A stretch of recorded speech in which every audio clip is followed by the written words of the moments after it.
Genesis chapter 25. Abraham took another wife, and her name was Keturah. She bore him Zimran, Jokshan, Medan, Midian, Ishbak, and Shua. Jokshan became the father of Sheba, and Dedan. The sons of Dedan were Ashurim, Letushim, and Laamim. The sons of Midian were Ephah, Epher, Hanok, Abida, and Eldaah. All these were the children of Keturah.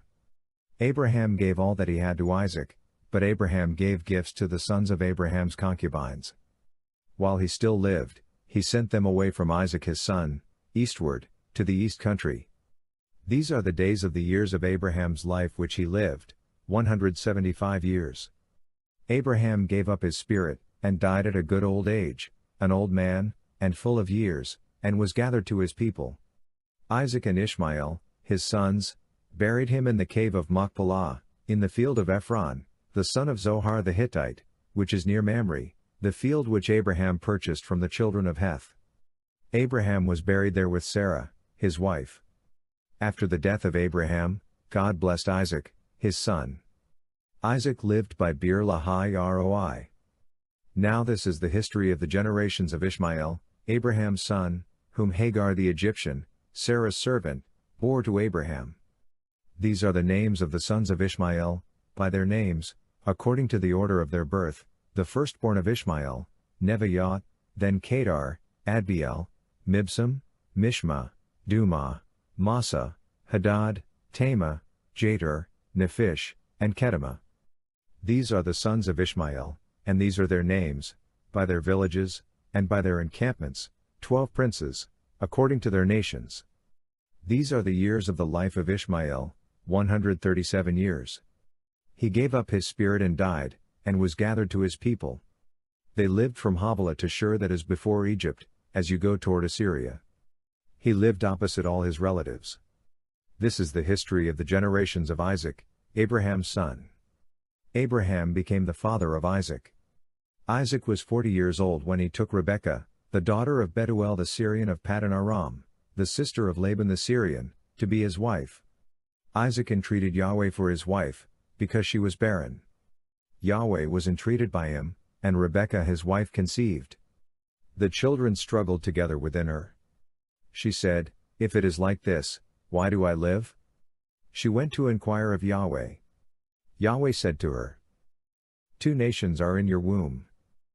Two peoples will be separated from your body. The one people will be stronger than the other people. The elder will serve the younger."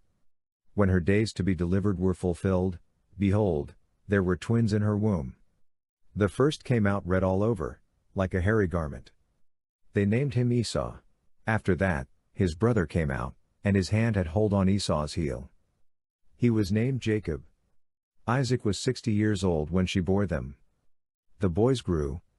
Esau was a skillful hunter, a man of the field. Jacob was a quiet man, living in tents. Now Isaac loved Esau, because he ate his venison. Rebekah loved Jacob. Jacob boiled stew. Esau came in from the field, and he was famished. Esau said to Jacob, "Please feed me with some of that red stew, for I am famished." Therefore his name was called Edom. Jacob said, "First, sell me your birthright." Esau said, "Behold, I am about to die. What good is the birthright to me?"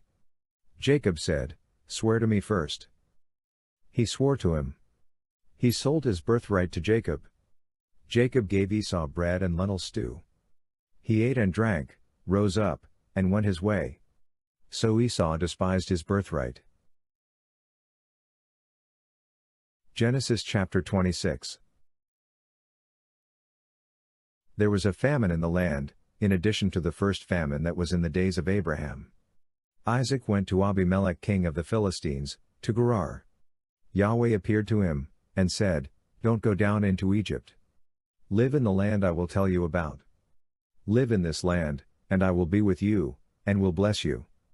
For I will give to you, and to your offspring, all these lands, and I will establish the oath which I swore to Abraham your father. I will multiply your offspring as the stars of the sky, and will give all these lands to your offspring. In your offspring all the nations of the earth will be blessed, because Abraham obeyed my voice, and kept my requirements, my commandments, my statutes, and my laws. Isaac lived in Gerar. The men of the place asked him about his wife. He said, "She is my sister," for he was afraid to say, "My wife," lest, he thought, the men of the place might kill me for Rebekah, because she is beautiful to look at. When he had been there a long time, Abimelech king of the Philistines looked out at a window, and saw, and, behold, Isaac was caressing Rebekah, his wife. Abimelech called Isaac, and said, "Behold, surely she is your wife. Why did you say, 'She is my sister'?" Isaac said to him, "Because I said, lest I die because of her." Abimelech said, "What is this you have done to us? One of the people might easily have lain with your wife, and you would have brought guilt on us." Abimelech commanded all the people, saying, "He who touches this man or his wife will surely be put to death." Isaac sowed in that land, and reaped in the same year 100 times what he planted. Yahweh blessed him. The man grew great, and grew more and more until he became very great. He had possessions of flocks, possessions of herds, and a great household. The Philistines envied him.